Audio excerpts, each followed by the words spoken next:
জীবন থেকে বলছি, হয়তো আমার, না হয় আপনার। আমরা আমাদের জীবন চলার পথে অনেক সময় অন্যায়ভাবে মানুষের কাছে নিজেকে জালেম হিসেবে উপস্থাপন করি।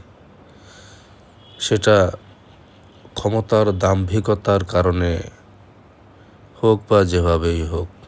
আসলে একটি বিষয় মনে রাখতে হবে, সেটা হলো দুনিয়ায় মানুষ মানুষকে ক্ষমা করে দিলেও প্রকৃতি কখনো কাউকে ক্ষমা করে না। একদম কড়ায় গণ্ডায় হিসেব করেই সব ফেরত দেয়, হোক না সেটা দুদিন আগে কিংবা দুদিন পরে। আলো আমাদেরকে রাস্তা চলতে সহায়তা করে, আবার সেই আলোর বড়াই করতে গিয়ে যদি আলোটি চোখের উপর সরাসরি পড়ে, তাহলে রাস্তা দিয়ে চলাচল করার পরিবর্তে রাস্তার পাশ দিয়ে চলাচল করার সম্ভাবনা থেকে যায়।